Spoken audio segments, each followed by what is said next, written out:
क्रियाशीलता अनुपात में हमने 5 अनुपातों के बारे में पढ़ा। Stock turnover ratio, debtors turnover ratio, average collection period, creditors turnover ratio, average payment period. अब दूसरे पार्ट में, जिसका नाम है लाभदायकता अनुपात, प्रॉफिटेबिलिटी रेशो। प्रत्येक व्यवसाय का उद्देश्य लाभ कमाना होता है। लाभ की मात्रा व्यापार में विनियोजित पूंजी की तुलना में उत्पन्न होनी चाहिए। जब हम लाभ की गणना करते हैं तब हम यह अनुमान लगाते हैं कि हमारे द्वारा कितनी धनराशि विनियोजित की गई है और कितना हमें लाभ प्राप्त हुआ है। इस अनुपात की गणना प्रतिशत रूप में की जाती है। यह अनुपात लाभ तथा संबंधित पक्ष के बीच संबंध को बताता है। Every business has an aim to get profit. The profit is superior than the invested capital. This ratio is calculated in percentage. This ratio shows a relation between profit and related aspect. अब लाभदायकता अनुपात के प्रकारों के बारे में पढ़ेंगे कि लाभदायकता अनुपात में किन किन अनुपातों को शामिल किया जाता है। Kinds of profitability ratio. First of all, सकल लाभ अनुपात, ग्रॉस प्रॉफिट रेशो।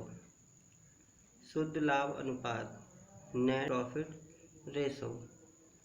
संचालन अनुपात, ऑपरेटिंग रेशो। विनियोग पर लाभ दर, रिटर्न ऑन इन्वेस्टमेंट, जिसे हम शॉर्ट फॉर्म में बोलते हैं ROI, R for return on investment. First of all, सकल लाभ अनुपात के बारे में समझना है। सकल लाभ अनुपात, ग्रॉस प्रॉफिट रेशो। जैसा कि हमने इसे अंतिम खाते में पढ़ा है कि सकल लाभ व्यापार खाते के द्वारा ज्ञात किया जाता है, वही सकल लाभ अनुपात की गणना हमें करनी है। यह अनुपात सकल लाभ तथा शुद्ध विक्रय या संचालन क्रियाओं से आगम के बीच संबंध को दिखाता है। इसकी गणना प्रतिशत रूप में की जाती है।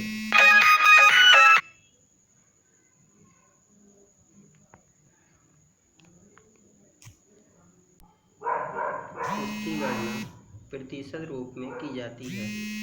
This ratio shows the relation between gross profit and net sale और नेट रेवेन्यू फ्रॉम ऑपरेशन।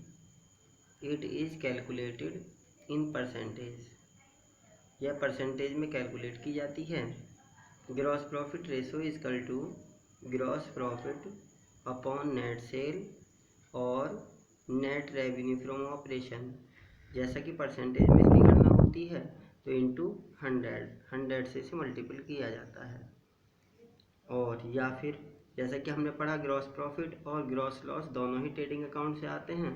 तो यदि ग्रॉस लॉस की गणना करनी हो तो gross loss ratio is equal to gross loss upon net sale या net revenue from operation into 100। Gross profit कैसे फाइंड आउट करेंगे? Total sale minus cost of goods sold. Total sale में से कॉस्ट ऑफ गुड्स सोल्ड को घटाया जाएगा या फिर cost of revenue from operation को घटाने के बाद ग्रॉस प्रॉफिट की राशि प्राप्त होती है। Gross loss, cost of goods sold minus total sale. Cost of goods sold में से टोटल सेल को माइनस करने के बाद ग्रॉस लॉस की राशि प्राप्त होती है। Net cell. नेट सेल को कैसे कैलकुलेट करेंगे? Cash sale plus credit sale, क्योंकि टोटल सेल में हम दोनों को शामिल करते हैं, cash sale plus credit cell.